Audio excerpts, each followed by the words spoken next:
दोस्तों, आज मैं आप लोगों को एक नई स्टोरी सुनाने जा रही हूँ जिसका नाम है एक राजा और एक पंडित की कहानी। स्टार्ट करते हैं।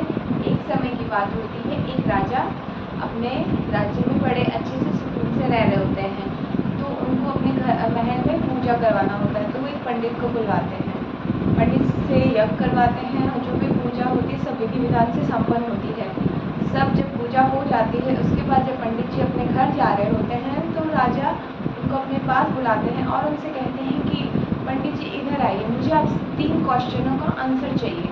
पंडित बोलते हैं ठीक है, बताइए कौन से क्वेश्चन का आंसर चाहिए। राजा कहते हैं पहला क्वेश्चन है भगवान कैसे दिखते हैं, मतलब हम भगवान को कैसे देख सकते हैं। सेकंड क्वेश्चन है भगवान कहाँ तक देखते हैं। थर्ड क्वेश्चन है भगवान करते क्या हैं। तो पंडित जी तीनों प्रश्न पूछ के, मतलब प्रश्न सुन के बहुत ज़्यादा दुविधा में आ जाते हैं। सोचते हैं मैं इस प्रश्न का क्या उत्तर दूँ, उनके पास कोई जवाब नहीं होता उस टाइम। तो वो कहते हैं राजा मुझे थोड़ा टाइम दीजिए, मैं आपको सोच के बताता हूँ। तो राजा कहते हैं ठीक है, आपके पास 1 महीना है, आप 1 महीने के अंदर मुझे सोच के जवाब दीजिएगा। राजा बोलते हैं ठीक है। तो पंडित जी अपने घर जाते हैं, कुछ 5-7 दिन बीतते हैं। तो जैसे जैसे दिन बीत रहे होते हैं ना, पंडित जी परेशान हो रहे होते हैं क्योंकि उनके समझ में नहीं आता कि वो क्या इसका जवाब दें राजा को। वो एकदम परेशान हो जाते हैं, उनको जब समझ में नहीं आ रहा था उनको एकदम परेशान और टेंशन में उनका बेटा देखता है। पंडित जी का बेटा उनको देखता है कि पापा इतने परेशान क्यों हैं। तो वो जाके पूछते हैं कि पापा मैं इतने ज़्यादा परेशान क्यों हूँ, क्या प्रॉब्लम है, मुझे बताओ, हो सकता है मैं सॉर्ट आउट कर दूँ। तो पंडित जी अपने बेटे को अपनी सारी समस्या बताते हैं कि राजा के महल में गया था, उन्होंने मुझे अपने पास बुला के ये 3 क्वेश्चंस पूछे हैं, तो मुझे समझ में नहीं आ रहा मैं इसका क्या आंसर दूँ। तो राजा का बेटा बहुत बुद्धिमान होता है, बहुत दिमागदार होता है। वो कहते हैं पापा आप मुझे महल में ले चलना, 1 महीना पूरा होने पे सारे सवालों का जवाब मैं दूँगा। तो पंडित जी खुश हो जाते हैं। पंडित जी कहते हैं लेकिन मुझे तो बता दो इसके सवालों का आंसर। तो राजा का बेटा पंडित जी का बेटा कहता है नहीं, आपको भी महल में ही पता चलेगा। तो पंडित जी मान जाते हैं।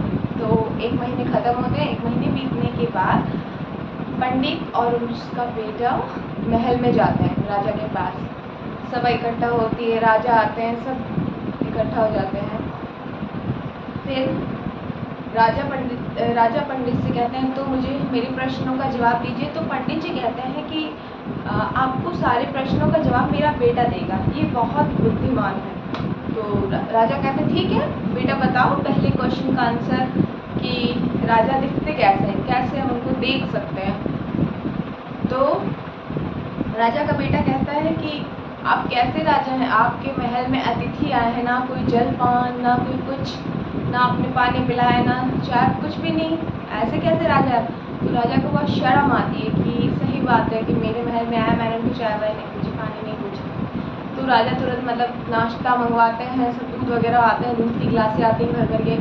तो राजा का बेटा, वो पंडित जी का बेटा दूध के गिलास में ऐसे वो हाथ डालता है दूध में, फिर उसको बाहर निकालता है, ऐसे ऐसे करता है, फिर डालता है, फिर निकालता है, वो ऐसे कई बार करता है। तो राजा और पंडित और पूरी सभा ये सब देख रहे होते हैं। तो अब राजा परेशान हो जाते हैं और पूछते हैं कि बेटा तुम ये क्या कर रहे हो। तो वो जवाब देता है कि मैं इसमें से मक्खन निकालने की कोशिश कर रहा हूँ। तो राजा कहते हैं दूध में से मक्खन नहीं निकलता, दूध से हम मट्ठा बनाते हैं, उसको महते हैं, तब जाके कहीं मक्खन निकलता है, और तुम दूध में से मक्खन निकाल रहे हो। तो राजा का पंडित जी का बेटा कहता है कि यही आपके पहले प्रश्न का उत्तर है। आप सीधा कहते हैं कि भगवान कैसे दिखते हैं, ऐसे भगवान थोड़े दिख जाएंगे। आपको भगवान में लीन होना पड़ेगा, उनके प्रति आस्था रखनी पड़ेगी, उनके प्रति मतलब आपको उनमें खोना पड़ेगा कि हाँ भगवान होते हैं। आप उन पर ट्रस्ट ही नहीं करते तो भगवान आपको कैसे देखेंगे। आप उन पर विश्वास करोगे, मानोगे भगवान है, लीन हो जाओगे तो आपको दिखेंगे ना। तो राजा को अपने पहले प्रश्न का उत्तर मिल जाता और वो इस उत्तर से बहुत खुश होते हैं। राजा कहता है सेकंड क्वेश्चन का आंसर दीजिए। तो पंडित जी का बेटा कहता है एक मोमबत्ती मंगाई जाए। तो राजा मोमबत्ती लाने का आदेश देते हैं। मोमबत्ती आती, मोमबत्ती को जलाता है पंडित जी का बेटा और राजा से पूछता है कि इसकी रोशनी कहाँ तक है। तो राजा कहते हैं मोमबत्ती की रोशनी तो चारों ओर फैली रहती है। तो पंडित जी का बेटा कहता है ये आपके सेकंड क्वेश्चन का आंसर, कि भगवान की दृष्टि चारों रहती है, भगवान हम सबको देख सकते हैं, भगवान की नज़र किसी एक पे नहीं रहती, भगवान सबको देखते हैं, बराबर देखते हैं कौन क्या कर रहा है कौन नहीं कर रहा। तो ये आपके सेकंड क्वेश्चन का आंसर है। राजा इस आंसर से भी बहुत खुश होते हैं, तो वो कहते हैं अच्छा थर्ड क्वेश्चन का आंसर दो, कि राजा भगवान करते क्या हैं। तो वो पंडित जी का बेटा कहता है कि आप एक क्वेश्चन से राजा बन के पूछ रहे हैं कि शिक्षक बन के। तो राजा कहते हैं हाथ जोड़ के, नहीं मैं ये क्वेश्चन तुमसे शिक्षक बन के पूछ रहा हूँ। तो पंडित जी का बेटा कहता है ये क्या बात हुई भला, मतलब आपके अध्यापक आपके गुरु नीचे खड़े हैं और आप शिक्षक होकर सिंहासन पे बैठे हो, ऐसी ये तो गलत है ना। तो राजा को बुरा लगता है, राजा तुरंत सिंहासन से उतर के नीचे आते हैं और पंडित जी के बेटे से कहते हैं आप जाकर सिंहासन पर बैठिए।